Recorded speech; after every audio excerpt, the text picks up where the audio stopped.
मैं Amjadullah Khan spokesman MBT. आज आपके दरमियान में आने की बहुत अहम एक वजह यह है कि जैसा कि आप लोग जानते हैं कि पिछले यानी 10 दिन के नीचे दो वाक़यात ऐसे पेश आए। सबसे पहले एक मोहम्मद आहिल जो हमारे मेहदीपट्टनम या टोली चौकी पे रहने वाला एक लड़का जो है टैलेंट एक success the school Mohammad Aahil 5 years success the school Toli Chowki branch में ये लड़का जो है फ़तेह मैदान स्टेडियम में एक वहाँ पर फंक्शन हो रहा था, स्पोर्ट्स डे फंक्शन में। वहाँ पर जो है बच्चा एक सम में गिर के मर गया। ये वाक़या हो के तकरीबन कई दिन हो गए। सैफाबाद पुलिस भी उस दिन आई थी, मैं भी गया था। बॉडी को बच्चा गिरने के बाद में उसको होप हॉस्पिटल लाए, फिर पोस्टमार्टम हुआ दिए। लेकिन ये वाक़ये के बाद में हुकूमत की तरफ से, एजुकेशन डिपार्टमेंट की तरफ से, पुलिस की तरफ से कोई कार्रवाई नहीं की गई। तो कल एक वाक़या पेश आया जो एमएस स्कूल जो है, एमएस कॉलेज जो रन किए जाते हैं मलकपेट ब्रांच में, वहाँ पर जो है टीचर एक अब्दुल्ला अबू बकर नामी फर्स्ट क्लास बच्चे को पोचे के डंडे से, जो घर में जो पोचा जिसको मॉप बोलते हो उसके डंडे से, मॉप स्टिक से मारी। बच्चे की जो है आँख में कांच चुभ गई।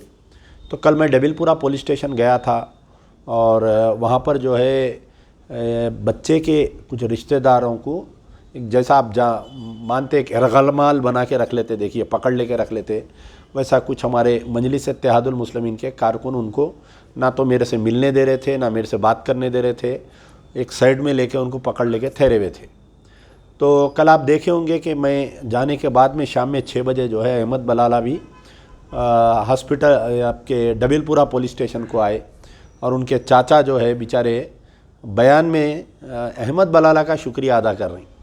तो यहाँ पर देखिए कल ये वाक़या पेश हुआ, डबिलपुरा पुलिस स्टेशन में एक FIR इशू हुआ, लेकिन अभी तक भी ये वाक़या पेश होकर 24 आवर्स होने को आ रहा है। पुलिस की तरफ से या एजुकेशन डिपार्टमेंट की तरफ से कोई एक्शन नहीं लिया जा रहा है। मुझे ये जो प्राइवेट स्कूल के मैनेजमेंट से कोई ऐसी ज़ाती दुश्मनी नहीं है, लेकिन मैं ये बोल रहा हूँ कि आप जब इतने हाई फीसेस ले रहे हैं, यानी एक लड़का अगर 1 महीने की फ़ीस नहीं दिया तो उसको धूप में ठहरा देते, उसके पेरेंट्स को बुला के आप जलील कर दे रहे हैं।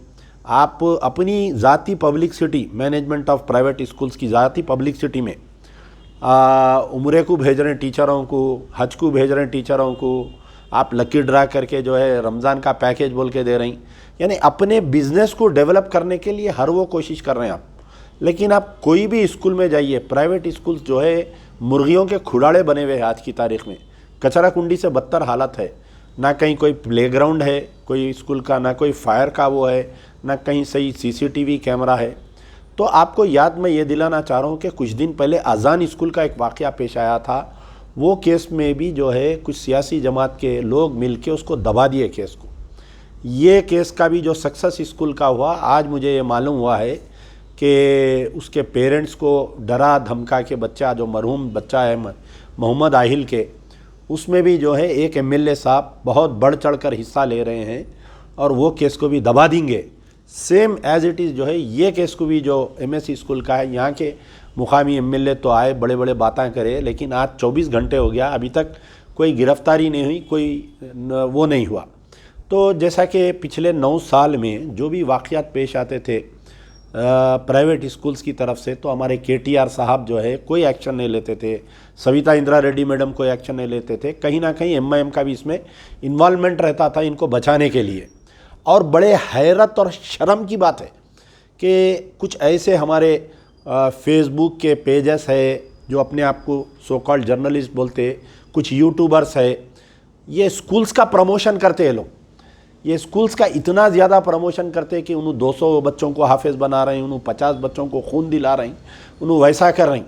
मैं कल से लेके अब तक देख रहा हूँ कि एक बच्चे की मार के टीचर आंख फोड़ दी, उनके ने न्यूज़ कवरेज नहीं है। बड़े शर्म की बात है और हैरत की बात है ये। और it is against the ethics of journalism. Journalist क्या है, सीधा सीधा फेर बात करना। मेरे से भी कई ताल्लुकात है स्कूल वालों के, MS वालों से भी ताल्लुकात है, आपके सक्सेस द स्कूल वालों से भी, लेकिन जहाँ पर उसूलों की बात आती, जहाँ पर ये बात हक़ की आती है, वहाँ पर आप हक़ की बात करना चाहिए। मैं आज हमारे चीफ मिनिस्टर साहब को एक लेटर लिखा हूँ, रेवंत रेड्डी साहब को, कि private schools becoming death traps of the students with no control of the government. आप बताइए, अगर कोई दलित का बच्चा अगर मरता है स्कूल में तो मिनिस्टर घर को आता, सिटी इंचार्ज मिनिस्टर है पूनम प्रभाकर साहब, कोई स्टेटमेंट नहीं आया, बच्चे के पेरेंट्स से नहीं मिले जाके, वो मर गया सो वाले बच्चे के पेरेंट्स से नहीं मिले, कलेक्टर साहब नहीं गए वहाँ पर मिलने के लिए, जो head of the education department रहते, डीओ नहीं गए वहाँ पर बच्चे से पेरेंट्स से मिलने के लिए। अरे बताइए, क्या हमारे बच्चे क्या लावर से कुत्ते बिल्लियों के बच्चे हो गए क्या? बताइए आप, क्यों ऐसा गवर्नमेंट? तो मैं रेवंत रेड्डी साहब से गुजारिश कर रहा हूँ कि जैसा 9 साल चला इनका धंधा एजुकेशन माफिया का, अब ये नहीं चलना चाहिए, इसको कहीं ना कहीं रोकथाम लगाना चाहिए। हज़ारों लाखों रुपए डाल रहे हैं भाई पेरेंट्स, हज़ारों लाखों रुपए। आप बताइए अपने बच्चों के लिए, एक तरफ जो है गवर्नमेंट स्कूल सही नहीं है, हम वहाँ पर हमारे बच्चों को पढ़ा नहीं सकते, मजबूरन हमको प्राइवेट स्कूल्स में डालना पड़ा, और ये एजुकेशन माफिया है। बताइए आप जब स्पोर्ट्स डे कंडक्ट कर रहे हैं फतेह मैदान ग्राउंड में, आपका काम है जाके पूरा चेक करना वहाँ पर, आप 50 बाउंसरों को रख रहे हैं, आप एमएलए को इनवाइट कर रहे हैं as a chief guest, MLA आया तो बाउंसरों उसको स्कर्ट करके ला रहे हैं, लेके जा रहे हैं। आप एक 2-4 बाउंसरों को वो सम पे डालना था, आप वहाँ पर नहीं डाले। आप बच्चा खेलते खेलते जाके सम में अंदर गिर गया, मर गया बच्चा, आप फंक्शन कंटिन्यू कर रहे हैं आप। तो ये कैसी अनानियत है, कैसी इंसानियत है? बताइए। सबसे पहले रेवंत रेड्डी साहब के पास एजुकेशन डिपार्टमेंट है, पूरे प्राइवेट स्कूल्स के बिल्डिंगों को चेक करना चाहिए और इनके खिलाफ में दोनों वाक़ियात पे एक्शन लेना चाहिए। नहीं तो फिर हम मजबूर होंगे, ह्यूमन राइट्स को जाएंगे, हम मजबूर हो के हम हाई कोर्ट का खटखटा धर, भले इनके पेरेंट्स अगर इन लोगों से भी मिलेंगे मैनेजमेंट से तो भी हम ये केस को सॉल्व हम नहीं छोड़ेंगे, क्योंकि पेरेंट्स पे भी दबाव है, डरा रहे हैं पेरेंट्स को। कल मैं गया डेविलपुरे में, वो बेचारे बच्चे के कोई रिश्तेदार है, उसको बुला के उन लोगों को गालियाँ दे रही एमआईएम के वर्कर, अरे कहीं गया रहे उधर तू बोल रही, वालिद के बाप को डरा रहे कि तुम अमजदुल्ला खान से नहीं मिलना बोल के। आज मैं उनके मोहम्मद आहिल के वालिद को बात किया तो उन्होंने बोले नहीं, एमएलए साहब की इजाज़त नहीं है आपसे बात करने की बोल के। देखिए, एजुकेशन माफिया के साथ पॉलिटिकल माफिया है साथ में। अजान के केस को जैसा दबाई, ये केसों को भी वैसे दबाने की कोशिश कर रही। मैं रेवंत रेड्डी साहब से मुतालबा करूंगा कि इसकी सीआईडी इंक्वायरी होना चाहिए, दोनों केसेस को immediate. Hyderabad police has totally failed in both the cases. आप कमिश्नर साहब, आप बहुत दयानतदार ईमानदार कमिश्नर है, आप कैसा फेल हुए बताइए?